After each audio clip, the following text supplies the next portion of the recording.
Assalamu alaikum and good morning. This lecture is recorded by Sarhad Education School System for grade 6. Open up your books and see the index. Lesson number 1, alphabet, letter and words. Now this is your first lesson, alphabet, letter and word. These three are the basics of English language. Now come to the first point, letter. Basically letter हमारे पास होते क्या हैं? English has 26 letters of alphabet. Mean A to Z. A, B, C से लेकर Z तक जितने भी हमारे पास alphabets होते हैं, we call them letter. Now we have two types of letters, capital letters and small letters. When we write alphabets in this form, like A, B, C in capital form, we call them capital letters. When we write alphabets in small form, C, A, B, C, D up to Z, we call them small letters. Now we come to alphabets. A, E, I, O, U.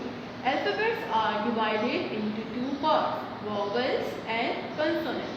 What are vowels? Vowels are also called even alphabets and consonants are also called odd alphabets. Now vowels are A, E, I, O, U and the rest of 21 alphabets are called consonants. Now we make some words from the given vowels like A, C, rat, R, A, T, rat. में हमारे पास A देखें vowel का हमने use किया है. फिर है fat, F, A, T, fat. यहाँ तक जितने भी आपके पास वर्ड्स गिवन है सब में हमने वॉवल ए का जो है यूज़ किया है. देखें CAT कैट, कैट में भी हमने ए को पुट किया है, मीन ये ए वॉवल हमने इसमें यूज़ किया है. Now E, he, she, set, pet, hen, ten, सी सब में हमारे पास ई का यूज़ हुआ है. अगर आप इस चीज़ पर गौर करें तो B एंड D ये दो आपके पास हैं कंसोनेंट्स और ये है आपके पास वॉवल. मीन्स कंसोनेंट जो है वो अपना मीनिंग कन्वे नहीं करते विदाउट वॉवल. अगर हम इसको बीच में से हटा देते हैं तो B और D कोई मीनिंग नहीं देता, लेकिन जब हम इसमें A को पुट करते हैं तो फिर हमें ये पूरा मीनिंग कन्वे करता है. अब आई से देखें, it, sit, hit, rit, fit, shed and big. हमने यहाँ पर एक एक कंसोनेंट जो है आई का वो यूज़ करके एक एक जो है कंसोनेंट के बीच में आई को यूज़ करके हमने वर्ड को कंप्लीट कर दिया. Same is the case with O and U. Now come to the syllable division. What is syllable? Definition is a word which produces the sound of a vowel. ऐसा word जिसमें आपको vowel की sound सुनाई दे उसे हम कहते हैं syllables. For example littering. अगर हम इसको यहाँ पर क्लियर अप करें, लाइक देखें लिटरिंग, यहाँ पर ये हमें वॉवल्स की साउंड, डिफरेंट वॉवल्स की साउंड जो है वो प्रोड्यूस कर रहा है. सो लिटरिंग का जो वर्ड है इसके जो है हमारे पास 3 syllables हैं. देखिए 1, 2 and 3. नेक्स्ट एग्जाम्पल है ईटिंग. ईटिंग में ई एंड टिंग, आई और ई की यहाँ पे वॉइस जो है वो प्रोड्यूस हो रही है. तो हमारे पास 2 syllables हैं, 1 and 2. तो syllable हमारे पास ऐसे वर्ड्स होते हैं जो कि वॉवल की साउंड प्रोड्यूस करते हैं. Next is consonant. They do not make words, they join the vowels to complete their self. अब यहाँ पर कंसोनेंट्स हमारे पास क्या है कि like C and R. For example ये भी कंसोनेंट है और ये भी कंसोनेंट है, लेकिन जब तक हमने इस डैश में वॉवल को पुट नहीं किया इसने हमें प्रॉपर साउंड जो है वो प्रोड्यूस नहीं की और ना ही हमें कोई प्रॉपर मीनिंग समझ में आया. तो जब हमने इसमें वॉवल लगा दिया दो कंसोनेंट्स के बीच में तो पूरा मीनिंग हमें कन्वे हो गया. Next example CL-SS.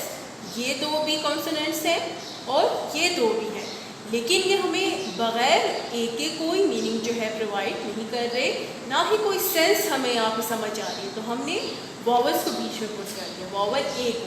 तो अब हमें ये पता चले कि यहाँ पे क्लास के हवाले से कोई बात हो रही है। Third example is dumb. अगर हम एक यू को बीच में से हटा देते हैं तो डी एंड पी कोई भी सेंस डिलीवर नहीं करता, लेकिन जब हम यू वॉवल बीच में पुट कर देंगे तो हमें इससे जो है पूरा मीनिंग कन्वे हो जाएगा। Similarly the case with I. I जो है हमारे पास वॉवल है, एन के अकेला कोई मीनिंग नहीं देता, तो हमने साथ में एक वॉवल को पुट कर दिया तो ये मीनिंग कंप्लीट हो गया। इसका क्या मतलब हुआ कि कंसोनेंट्स जो होते हैं वो अकेले कोई मीनिंग नहीं दे सकते जब तक उनके साथ जो है वॉवल्स को पुट ना कर दिया जाए। Now next is compound words. What is the meaning of compound? Compound का मतलब है दो या दो से ज़्यादा चीज़ों का मिक्सचर। अब कंपाउंड वर्ड्स का मतलब हुआ कि ऐसा वर्ड जो कि दो लफ्ज़ों से मिलकर बना है। For example one word is sun, another word is flower. तो दोनों को जब हम कंबाइन करेंगे तो वो बन जाएगा compound word, sun flower. Second example is cup and board. ये एक अलग वर्ड है, बोर्ड एक अलग वर्ड है। जब हमने इसको कंबाइन किया तो हमारे पास कंपाउंड वर्ड क्या बना? Cupboard. Now come to the next example, star plus fish. Star जो है वो एक अलग वर्ड है और फिश जो है वो एक अलग वर्ड है। When we combine them, तो हमने यहाँ पर हमें क्या मिला? Compound word which is star fish. Okay, next example is wheel and chair. Both are different words. See, word number 1 and word number 2. When we combine them, तो हमें एक कंपाउंड वर्ड मिला जो कि है wheel, chair. Same tooth एक अलग word है, ब्रश एक अलग वर्ड है। जब हमने इसको कंबाइन किया तो कंपाउंड फॉर्म में हमारे पास क्या बन गया? Tooth brush. Now come to the last example, moon plus light. Moon जो है वो एक अलग वर्ड है और लाइट इज अनदर वर्ड।